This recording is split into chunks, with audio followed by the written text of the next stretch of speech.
अगर हम सिर्फ न्यूरॉन्स हैं, तो ब्रेकअप इतना दर्द क्यों देता है? मैसेज इग्नोर होने से चेस्ट हैवी क्यों लगती है? और किसी के चले जाने से जिंदा होते हुए भी सब कुछ खाली क्यों लगता है? शायद तुम्हारी सोल नहीं, तुम्हारा ब्रेन हेल्प के लिए सिग्नल भेज रहा है। लोग कहते हैं इमोशनल पेन सिर्फ दिमाग का इल्यूजन है, लेकिन न्यूरोसाइंस कहता है तुम्हारा ब्रेन इमोशनल रिजेक्शन को फिजिकल इंजरी जितना सीरियसली ट्रीट कर सकता है।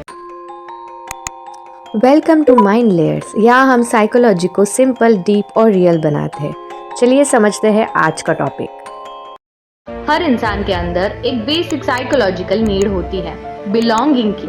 हजारों साल पहले अगर किसी को उसके ग्रुप या ट्राइब से निकाल दिया जाता था तो उसके बचने के चांसेस बहुत कम हो जाते थे। इसलिए हमारा ब्रेन कनेक्शन को लग्जरी नहीं, सर्वाइवल मानता है। इसी वजह से जब कोई हमें इग्नोर करता है, गोस्ट करता है या रिजेक्ट करता है, ब्रेन उसे सिर्फ सैड मोमेंट नहीं मानता, उसके लिए वो एक सर्वाइवल थ्रेड बन सकता है। इसीलिए हार्ट ब्रेक के बाद सिर्फ इमोशंस नहीं बदलते, बॉडी भी रिएक्ट करती है। चेस्ट टाइट लगती है, पेट में अजीब सेंसेशन होता है, नींद टूट जाती है, भूख कम हो जाती है, फोकस खत्म हो जाता है। सोचो, पुराने जंगल का जमाना है। अगर ट्राइब ने तुम्हें एक्सेप्ट किया तो खाना भी मिलेगा और प्रोटेक्शन भी मिलेगी और जिंदा रहने के चांसेस भी बढ़ेंगे। लेकिन अगर ट्राइब ने तुम्हें निकाल दिया तो अकेला इंसान ज्यादा देर सरवाइव नहीं करता था। हमारे एंसेस्टर का वही सर्वाइवल सिस्टम आज भी हमारे ब्रेन में मौजूद है, बस जंगल बदल गए हैं।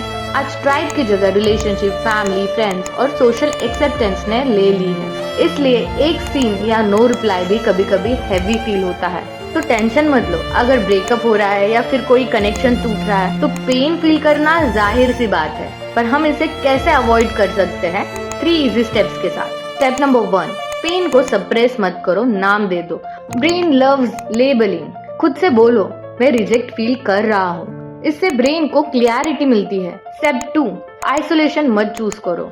मोस्टली जब ब्रेकअप हो जाता है या कोई फ्रेंड या कनेक्शन छूट जाता है तो हम खुद को आइसोलेट कर लेते हैं, अकेले रहने की कोशिश करते हैं, पर ये सबसे गलत तरीका है। ऐसा नहीं करना चाहिए। एक ट्रस्टेड इंसान से बात करना चाहिए। सेफ कनेक्शन हमेशा नर्वस सिस्टम को रेगुलेट करता है। और नंबर 3, बॉडी को मूव करो। जब भी पेन फील हो, ओवर थिंकिंग आए तो उठो और वॉक करना स्टार्ट करो, स्ट्रेचिंग करो, प्राणायाम करो, डीप ब्रीथिंग भी चलेगा।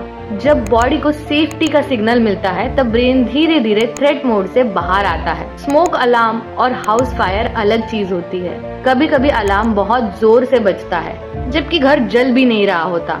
वैसे ही इमोशनल पेन हमेशा रियलिटी का साइज नहीं बताता, वो सिर्फ ब्रेन का एक सर्वाइवल अलार्म होता है। कभी कभी तुम्हारी सोल नहीं रो रही होती है, तुम्हारा नर्वस सिस्टम सिर्फ इतना कह रहा होता है, मुझे फिर से सेफ फील करना है। अगर ऐसे ही रियल लाइफ साइकोलॉजी समझनी है तो प्लीज चैनल को सब्सक्राइब कीजिए। तब तक के लिए सोच समझ कर सोचिए।